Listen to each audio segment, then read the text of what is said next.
नमस्ते, Sebastian लुसिडो 5 minute fresh start में आपका स्वागत है। मैं इफिसियों 5 में हूं और हम सेव्ड ऑलवेज सेव्ड पर अपनी चर्चा जारी रख रहे हैं। इफिसियों अध्याय 5 पद 1 यह कहता है, इसलिए प्रिय बच्चों के रूप में परमेश्वर का अनुकरण करें, प्रेम में चलें। जब बाइबल कहती है चलें तो इसका मतलब है मिनट दर मिनट, घंटे दर घंटे, दिन दर दिन, सप्ताह दर सप्ताह, महीने दर महीने। यह आपके जीवन जीने का तरीका है।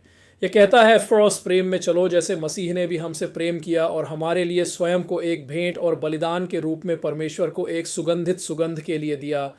लेकिन व्यभिचार और सारी अशुद्धता या लालच यह तुम्हारे बीच संतों के लिए उपयुक्त नहीं है। न ही गंदगी, न ही मूर्खतापूर्ण बातें, न ही अशिष्ट मजाक जो उपयुक्त नहीं है, बल्कि धन्यवाद देना। क्योंकि आप ये जान लेंगे कि कोई भी व्यभिचारी, अशुद्ध व्यक्ति या लालची व्यक्ति जो व्यभिचारी है, उसे परमेश्वर के राज्य या यीशु मसीह और परमेश्वर के राज्य में कोई विरासत नहीं है। कोई भी आपको खाली शब्दों से धोखा न दे, क्योंकि इन चीज़ों के कारण परमेश्वर का क्रोध अवज्ञा के पुत्रों पर आता है।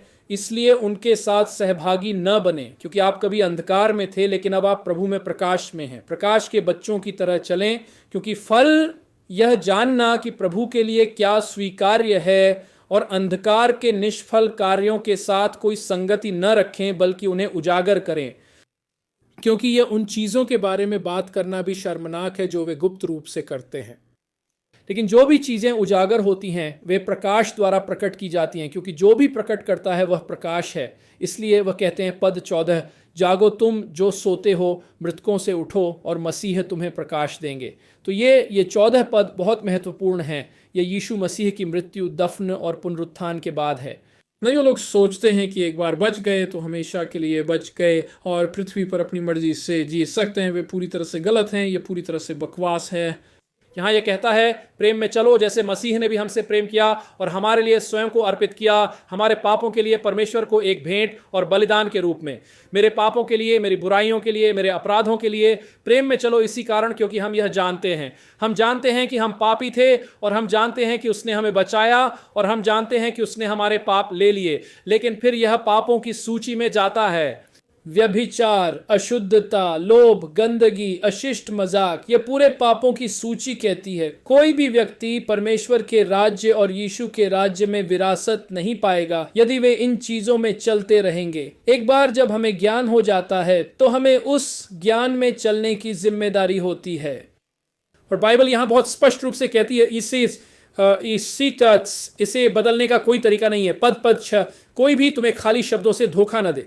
और हमने सप्ताह के शुरू में 2 पत्रस 2 में अध्ययन किया कि कैसे एक झूठा शिक्षक और एक झूठा भविष्यवक्ता खाली होते हैं। वे बिना पानी के कुएं हैं, इसमें कुछ भी नहीं है ना। यह कहता है कोई भी आपको खाली शब्दों से धोखा न दे, जो आपको बेहतर महसूस कराते हैं या आपको अनंत सुरक्षा का एहसास कराते हैं और आप नहीं हैं। कहता है कोई भी आपको खाली शब्दों से धोखा न दे, क्योंकि इन चीजों के कारण परमेश्वर का क्रोध या परमेश्वर का न्याय अवज्ञा करने वालों पर आता है। पद 7, इसलिए उनके न्याय में उनके साथ भागीदार न बनो। बात यह है, यह डर की बात नहीं है, लेकिन यह डर की बात है। यह परमेश्वर से डरने की बात नहीं है, क्योंकि वह न्यायाधीश है। यह उसे पिता के रूप में डरने की बात है। सत्य को जानना, मैं एक पापी था, मैं पाप में चला, मुझे नहीं पता था कि कोई भगवान है। अब मुझे पता है कि यीशु ने मेरे पापों, मेरी बुराइयों और मेरे अपराधों के लिए भुगतान किया। उन्होंने उनके लिए भुगतान किया। मुझे उनके लिए भुगतान करना था, उसने उनके लिए भुगतान किया। उसने मुझे अपनी धार्मिकता दी, उसने मुझे भगवान के परिवार में एक स्थान दिया और इसलिए उसने मुझे खरीदा और वह मेरा मालिक है। और इसलिए मुझे वह जीवन जीना चाहिए जो उसने मुझे जीने के लिए दिया है। और यह जटिल नहीं है। भगवान की सेवा करना, झूठ ना बोलना, घमंडी ना होना, सभी से प्रेम करना और इस बात पर विश्वास रखना कि वह आपका प्रदाता और रक्षक है, आपके जीवन में स्वतंत्रता का एक तत्व लाता है। और हमें यह जानने की आवश्यकता है, हमें इसे समझने की आवश्यकता है। हम इसे दोनों तरीकों से नहीं कर सकते। जहां हम सोचते हैं कि हम सत्य जानने के बाद भी सांसारिकता में चल सकते हैं, हम नहीं कर सकते। आप ऐसा नहीं कर सकते। वे विरोधी हैं। सांसारिक मन और आत्मिक मन विरोधी हैं। एक जीवन लाता है और एक मृत्यु लाता है। खैर, यही हमारा आज का संदेश है। देखने के लिए धन्यवाद। कृपया साझा करें, फॉलो करें, लाइक करें और टिप्पणी करें। और कृपया कृपया कृपया हमारे लिए मासिक दान करने के लिए प्रार्थना करें। हमारे साथ साझेदार बने हमारे प्रयास में पाठ्यक्रम और कार्य पुस्तिकाएं और किताबें तैयार करने के लिए और बस उन्हें मुफ्त में देने के लिए। हर महीने हमारी वेबसाइट पर हज़ारों लोग आते हैं, पाठ्यक्रम डाउनलोड करते हैं और देखते हैं।